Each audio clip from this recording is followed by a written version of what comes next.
J'aimerais qu'on puisse partager quelque chose parce que c'est fou comment l'heure tourne, c'est incroyable. Et quand même qu'on puisse partager quand même quelque chose.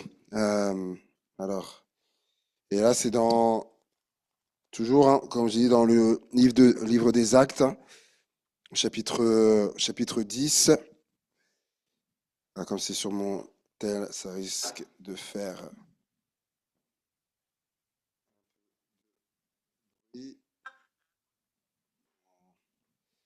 Donc, Actes, chapitre 10. On continue sur sur cet aspect de la prière dans le livre des Actes. Alors, je ne serai pas long ce soir, hein. Actes, chapitre 10.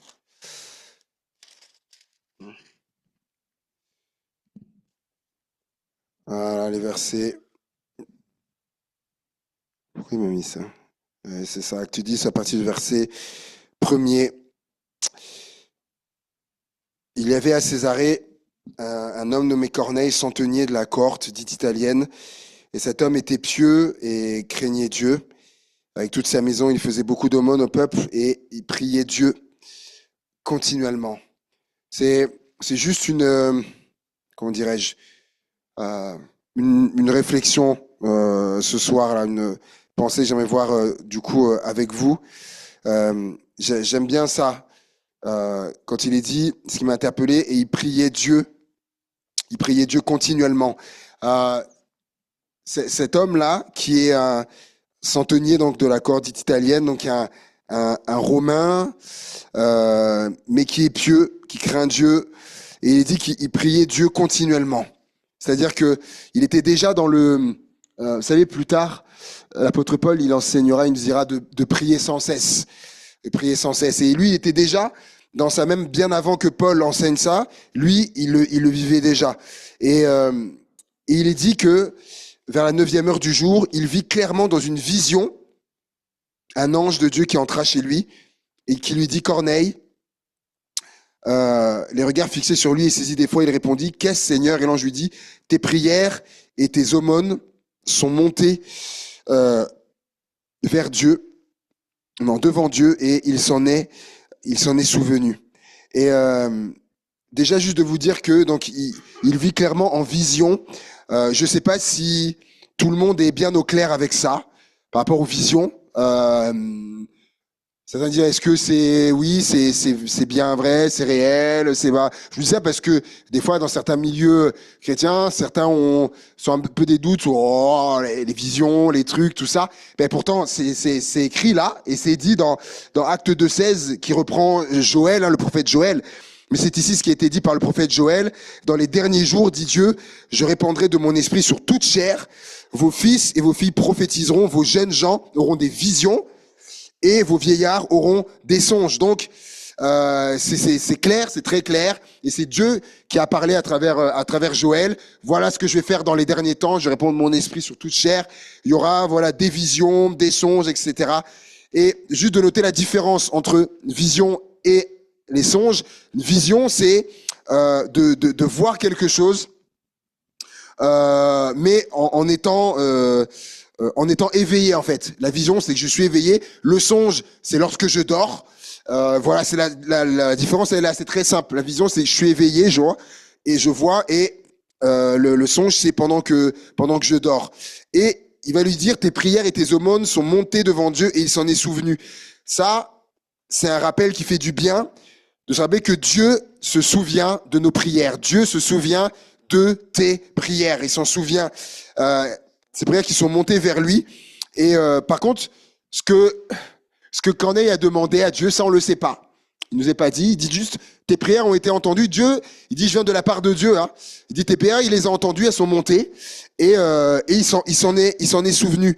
Et regardez ce qu'il est dit au verset 9. Au verset 9. Le lendemain, comme ils étaient en route et qu'ils approchaient de la ville, Pierre monta sur le toit vers la 6e heure pour prier. Il eut faim et il voulut manger. Pendant qu'on lui préparait à manger, il tomba en extase il vit le ciel ouvert et un objet semblable à une grande nappe attaché par les quatre coins qui descendait et s'abaissait vers la terre, et où se trouvaient tous les quadrupèdes et les reptiles de la terre et les oiseaux du ciel. Et les oiseaux du ciel, ça vous parle ça en ce moment? Et une voix lui dit, lève-toi Pierre, tue et mange. Mais Pierre dit, non Seigneur, car je n'ai jamais rien mangé de souillé ni d'impur. Et pour la seconde fois, la voix se fit encore entendre à lui, ce que Dieu a déclaré pur, ne le regarde pas comme souillé. Cela arriva jusqu'à 3 fois, et aussitôt après, l'objet fut retiré dans le ciel. Tandis que Pierre ne savait en lui-même que penser du sens de la vision qu'il avait eue. Ça, on va passer. Et comme Pierre réfléchissait à la vision, l'Esprit lui dit, voici, 3 hommes te demandent, lève-toi, descends et pars avec eux, sans hésiter, car c'est moi qui les ai envoyés. Donc, Corneille a eu une vision. Pierre, lui, de son côté, a une vision aussi. Tous les quadrupèdes, les reptiles de la terre, donc tous les oiseaux, etc. Donc, il manque juste les animaux de la mer. Mais tous les autres animaux sont là. Et en fait, il refuse parce que il y avait des animaux qui étaient considérés comme impurs. Et à travers cette vision, ce que Dieu voulait, c'est élargir la vision de Pierre, en fait, qu'il ne voit plus, qu'il ne regarde plus, parce que c'est ça la réalité, qu'il ne regarde plus des gens comme certains étant souillés et d'autres impurs, parce que en fait, faut dire les choses. Comme tout bon juif, en fait, allez, soyons clairs, en fait, hein, pour les juifs à cette époque-là, tous ceux qui sont pas juifs, en fait, ils sont impurs. Ils sont souillés. Donc, lui, il a grandi avec ça. Avec cette mentalité-là, il a grandi comme ça, Pierre, et Dieu veut déconstruire ça, en fait, en lui. Pourquoi? Parce que après, il va devoir aller chez des non-juifs, et si Dieu il le sait que s'il fait pas ça, Pierre n'ira jamais là-bas, il n'entrera jamais chez des non-juifs. Donc Dieu va faire ça, il va se servir là avec de tous ces animaux là.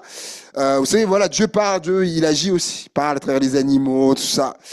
Et c'est intéressant parce que il va au verset 17, oui, il est dit, Pierre ne savait en lui-même que penser du sens de la vision.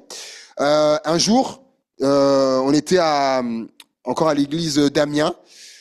À la fin d'un culte, il y a une jeune femme qui vient me voir, une chrétienne, qui me dit, David, j'ai vécu quelque chose là pendant le culte, mais elle dit, je sais pas quoi en penser. Exactement comme Pierre. Pierre ne savait en lui-même que penser du sens de la vision qu'il avait eue. Elle me dit, j'étais là, assise. Je sais plus si c'était pendant la prédication, pendant la louange, je sais plus, je me rappelle plus bien, mais elle me dit, j'étais là et c'est comme j'ai vu mon mari se faire baptiser, qu'il se fait baptiser. C'est-à-dire qu'à ce moment-là, son mari, il n'est pas chrétien. Son mari, il n'est pas chrétien, il est absolument athée. Donc, c'est pour ça qu'elle est un peu troublée, elle sait pas à quoi penser. Elle dit, j'ai vu ça, elle me dit, qu'est-ce que t'en penses? Je lui dis, je pense que déjà, c'est ce qu'on appelle une vision. Tu as eu une vision, je pense, je lui dis, si c'est de Dieu, je dis, ça arrivera, ça se passera. Sinon, c'était simplement juste un très fort désir de ton cœur de voir ton mari se faire baptiser, ce qui est normal. Je dis voilà, mais l'avenir nous le dira. Et ça, on était au mois de comme là, février avril, et la même année, à la fin de cette même année, son mari, je le baptisais dans l'eau et je le baptisais, son mari. Disons qu'elle avait eu. Et comme Pierre, verset 19, comme Pierre réfléchissait à la vision. Il réfléchissait à la vision. Et là, il est dit, donc des hommes arrivent et ils répondirent, Corneille, centenier, homme juste et craignant Dieu et de qui toute la nation des Juifs rend un bon témoignage, et était divinement averti par un saint ange de te faire venir dans sa maison et d'entendre tes paroles.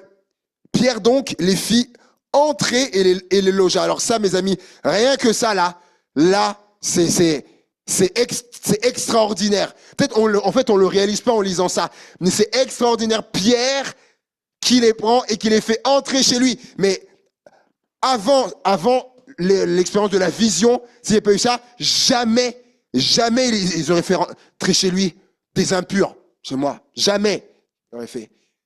Mais la vision là, a fait, comme on dirait, son travail, son effet.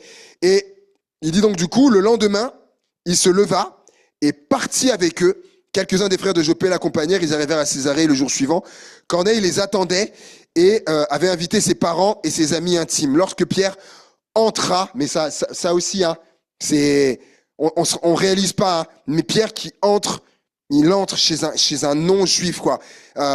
Corneille qui était allé au-devant de lui, tomba à ses pieds, se prosterna, etc. Et il va lui dire, verset 28, vous savez, leur dit-il, qu'il est défendu à un juif de se lier avec un étranger ou d'entrer chez lui, mais, j'aime bien, mais Dieu m'a appris à ne regarder aucun homme comme souillé et impur.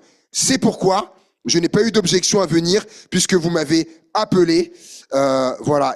Et c'est beau, hein? Dieu m'a appris à ne regarder aucun homme comme souillé et impur. Et qu'est-ce qui a fait ça? Ben, c'est la vision. C'est la vision, en fait. C'est la vision.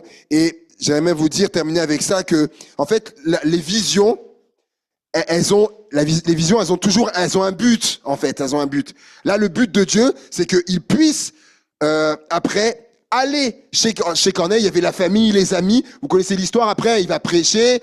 Le Saint-Esprit va arriver, va descendre, baptiser du Saint-Esprit. Après, les baptiser, sauf erreur. Voilà.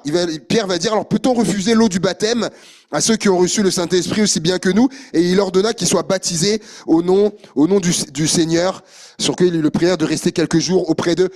Voilà. Ça, c'est ça que Dieu voyait et voulait. Mais pour ça, il fallait qu'il travaille, Pierre, et il s'est servi d'une vision. Et je terminerai en disant que donc les visions ont toujours un but. Et regardez, pour terminer avec moi dans Acte 16 et le verset, on va dire verset 6 à 10. Ayant été empêchés par le Saint-Esprit d'annoncer la parole dans l'Asie, ils traversèrent la Phrygie, le pays de Galatie. Arrivés près de la Mysie, ils se disposaient à entrer en Bithynie, mais l'Esprit de Jésus ne le leur permit pas. Ils franchirent alors la Mysie et descendirent à Troas. Pendant la nuit, Paul eut une vision. Mais j'aime à rappeler, hein, mais c'était la nuit, mais Paul, il dormait pas, du coup. S'il a une vision, il dormait pas. Et Paul eut une vision, un Macédonien lui apparut, il lui fit cette prière, « Passe en Macédoine, secours-nous !» Après cette vision de Paul, nous cherchâmes aussitôt à nous rendre en Macédoine, concluant que le Seigneur nous appelait à y annoncer la bonne nouvelle. Vous voyez ? Ils étaient là, ils voulaient aller dans un endroit bloqué, un autre endroit bloqué, un autre endroit bloqué. Oh, c'est où qu'on doit aller? Et la nuit, vision, macédonien, et ils comprennent, c'est en Macédoine qu'on doit aller. Je vous ai dit, une vision a toujours un but. Et d'ailleurs, lorsque on regarde ce qui s'est passé en Macédoine, qu'est-ce qui s'est passé dans la prison? Cet homme qui allait se suicider, parce que c'est là qu'il y a eu ce qui s'est passé, hein, l'homme qui allait mettre fin à ses jours, il va dire non, ne te fais pas de mal, il va dire crois au Seigneur Jésus et tu seras sauvé, toi et ta famille. Et ils lui annoncèrent la parole du Seigneur ainsi qu'à tous ceux qui étaient dans sa maison. Il est pris avec lui à cette heure même de la nuit, il lava leurs plaies et aussitôt il fut baptisé, lui et tous les siens. Amen. Voilà pourquoi il y avait la Macédoine. Et c'est passé par une vision.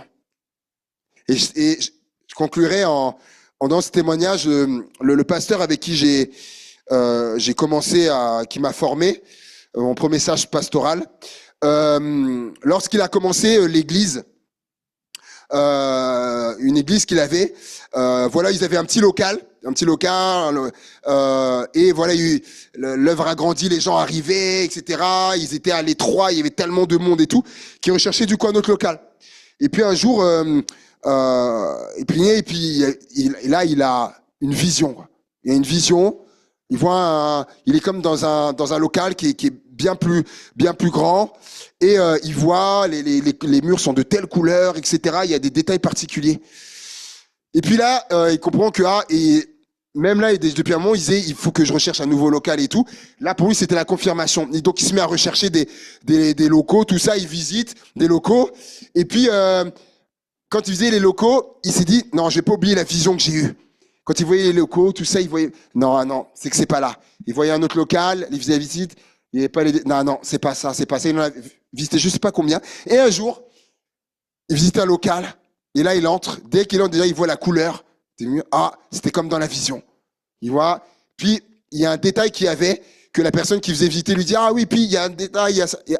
Comme dans la vision. Il a compris que c'était là qu'il devait aller. Et effectivement, tout s'est fait. Ils sont allés dans ce local-là. Et Dieu a béni. L'œuvre a continué. Et même aujourd'hui, maintenant, je crois, il y a 4 églises même. Il y a 4 églises maintenant. Et ouais, la vision a toujours un but. Toujours un but. La vision, se rappeler de ça. Et c'est quelque chose, c'était pas juste pour avant. Aujourd'hui encore, hein, c'est possible de vivre des choses comme ça. Je répandais de mon esprit sur toute chair dans les derniers temps. Les gens auront des visions, etc. Et moi, je prie encore pour ça, qu'on puisse encore avoir la soif de ça. La soif, parce que des fois, on peut se dire, bon, c'est bien pour là, mais non, qu'on ait la soif encore de vivre des choses, des expériences comme ça, surnaturelles et tout ça. Et il y a toujours aussi un but pour que aussi des âmes soient sauvées. Amen. Parce que n'oublions pas que c'est ça le but que Dieu veut. Que tous les hommes soient sauvés et parviennent à la connaissance de la vérité, c'est-à-dire de Jésus. Amen. Amen. Seigneur Jésus, on te remercie pour ces moments que tu nous as permis de passer ensemble, Seigneur. Merci, parce que c'est toi qui remplis nos cœurs. C'est toi qui sait ce dont on a besoin, Seigneur. C'est toi également qui viens pourvoir également, Seigneur Jésus. Et merci parce que tu sais t'adresser à nous, Seigneur.